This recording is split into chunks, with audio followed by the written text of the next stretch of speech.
भक्तगणों, आज आपको महाभारत में ग्रहण तया जनयन मनुष्य का वर्णन तथा अयोग्य दान और अन्न ग्रहण करने का पाश्चात्य की कथा कहूंगा। आपसे ध्यान प्रश्न है।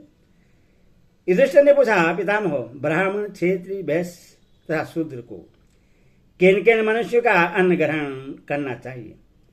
विष्णु जी ने कहा, बेटा, ब्राह्मण को ब्राह्मण, क्षेत्र तथा वैश्य के यहाँ अन्न ग्रहण करना चाहिए। शूद्र का अन्न उसके लिए निषिद्ध है।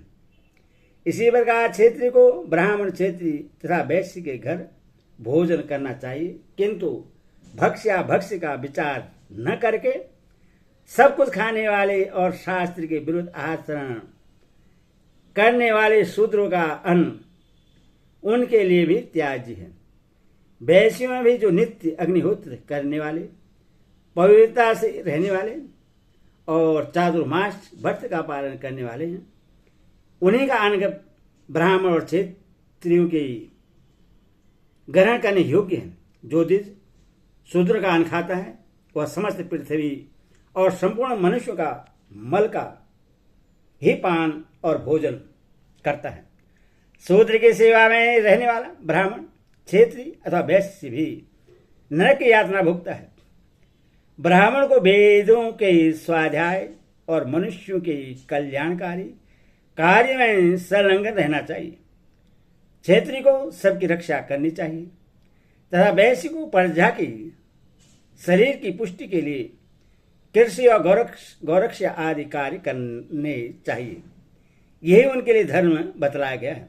कृषि, गौरक्षा और व्यापार ये वैश्य के अपने कर्म हैं।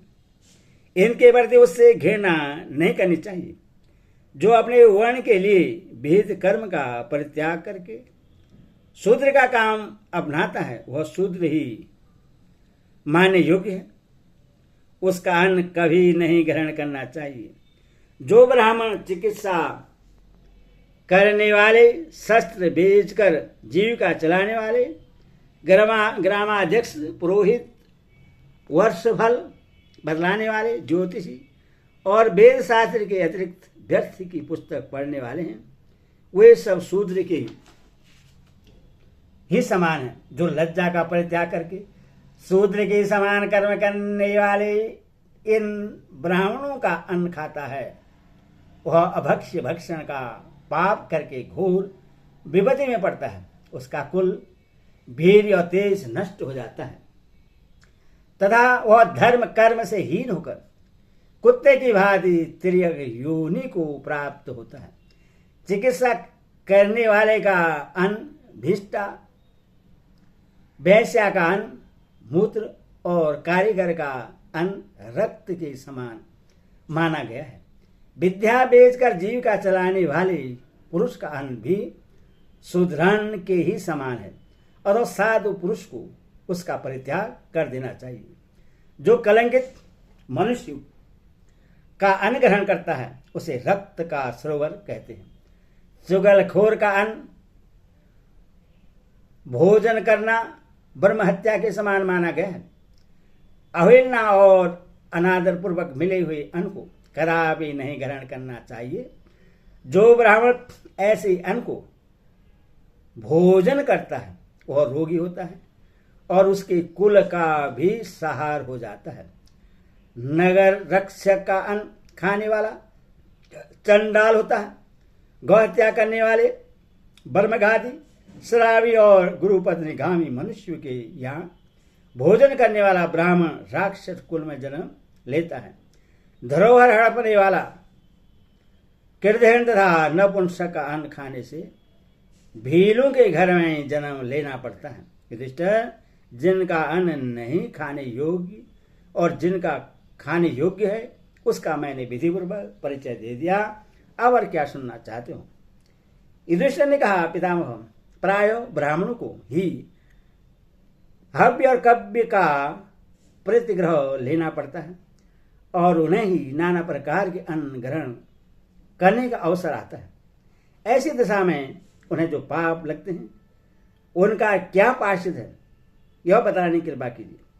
भीष्म जी ने कहा, राजन, महात्मा ब्राह्मणों को प्रतिग्रह लेने और भोजन करने के पाप से जिस प्रकार छुटकारा मिलता है वह प्रायश्चित मैं बता रहा हूं। सुनो, ब्राह्मण यदि घी का दान ले तो गायत्री मंत्र पढ़कर अग्नि में समिधा की आहुति करे। तिल का दान लेने पर भी यही प्रायश्चित करनी चाहिए। शहद और नमक का दान लेने पर उस समय से लेकर सूर्योदय तक खड़े रहने से ब्राह्मण शुद्ध हो जाता है। स्वर्ण का दान लेकर गायत्री का जप करने और खुले तौर पर कला लोहा धारण करने से उसके दोष से छुटकारा मिलता है। धन, वस्त्र, अन्न, खीर और ही के रस का दान ग्रहण करने पर भी सुवर्ण दान के समान ही प्रायश्चित करे। गन्ना, तेल, कुशों का प्रतिग्रह स्वीकार करने पर त्रिकाल स्नान करना चाहिए। धान, फूल, फल, जल, पुआ, जौ की लपसी और दही दूध का दान लेने पर तथा श्राद्ध में जूता और छाता ग्रहण करने पर 100 बार गायत्री मंत्र का जप करना चाहिए। इससे उक्त वस्तु के प्रतिग्रह का पाप नष्ट हो जाता है। ग्रहण के समय अथवा जिससे जनाना शौच लगा हो उसके दिए हुए खेत का दान स्वीकार करने पर 3 रात उपवास करने से उसके दोष से छुटकारा मिलता है। जो ब्राह्मण कृष्ण पक्ष में दिए हुए पितृ श्राद्ध का अन्न भोजन करता है वह 1 दिन और 1 रात व्यतीत होने पर शुद्ध होता है। ब्राह्मण जिस दिन श्राद्ध भोजन करे उस दिन संध्या गायत्री जप और दोबारा भोजन त्याग दे, इससे उसकी शुद्धि होती है। इसीलिए अपराह्न काल में पितरों के श्राद्ध का विधान किया गया है, जिसे सवेरे की संध्या उपासना हो जाए, शाम को पुनः भोजन की आवश्यकता ही न पड़े। ब्राह्मणों को 1 दिन पहले श्राद्ध का निमंत्रण देना चाहिए, जिससे वे श्राद्ध में भली भांति भोजन कर सके। जिसके घर किसी की मृत्यु हुई हो उसके यहाँ मरणा शौच के 3रे दिन अन्न ग्रहण करने वाला ब्राह्मण 12 दिनों तक त्रिकाल स्नान करने से शुद्ध होता है।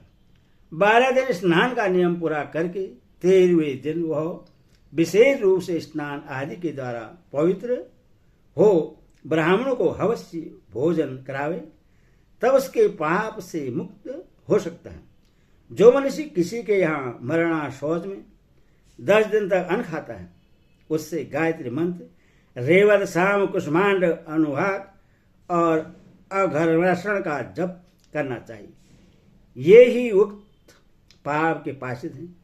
इसी प्रकार जो मरणा शौच वाले घर में लगातार 3 रात भोजन करता है वह ब्राह्मण 7 दिनों तक त्रिकाल स्नान करने से शुद्ध होता है। यह प्रायश्चित करने के बाद ही उसे सिद्धि मिलती और सिर पर आने वाली भारी विपत्ति टलती है।